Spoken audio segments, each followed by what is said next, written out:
Hey there, Tanmay here.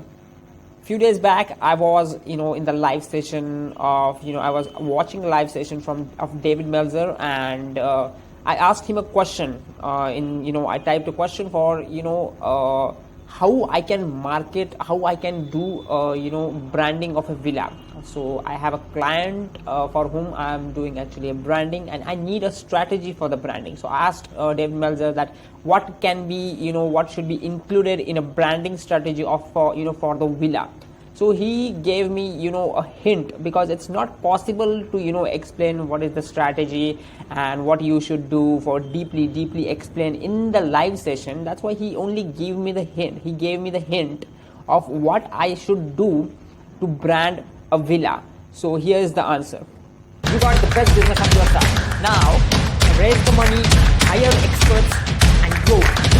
I am here to answer your questions. Start making video content. Here we go. What should be included in a branding strategy of a villa? Let's get some down to dirtiness here. Some pragmatics. Go for it, brother. You run on this one. You got it. So look, branding strategy of anything, a villa or a village, or doesn't matter. I'm thinking of another V for my alliteration. I don't care what it was, a vehicle.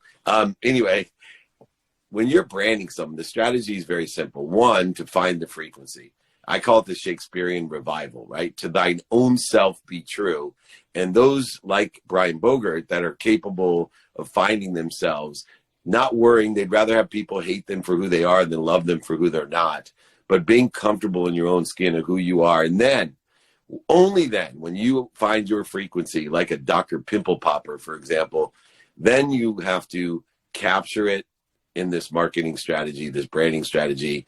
You have to capture as much of that essence that you can. Then secondly, have a strategy of modification, modifying that frequency so that it relates to the audience of Instagram or LinkedIn or Facebook or Reels or whatever it may be. And then amplifying it by asking how you can be of service or value and seeing who can help you as well.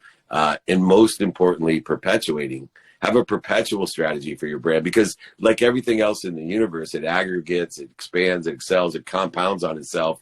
So the building of a brand of breaking beyond the Brian Bogart, for example, is going to aggregate and compound on itself. So as more and more people find, as I have, a great power source in frequency in Brian, they're going to go back a year from now and see where Brian was. And that's because he has captured, modified, amplified, and perpetuated his true frequency of being of service and value. Anything to add, B? So the last part, honestly, I just want to really hammer home the last point that you made. I don't think brands are stagnant. I don't think they're fixed. I think they evolve and they move, just like everything in life. And so everything you just said, I was literally not even going to make a comment on. Truly, I don't have much more to add, but constantly make sure to how you're evolving, because who you are today, who your brand is today, is not necessarily who you're becoming or who your brand is becoming. And so not only focus on where you're at currently, real time, but future state, where and how can you project forward to make sure that that frequency continues to attract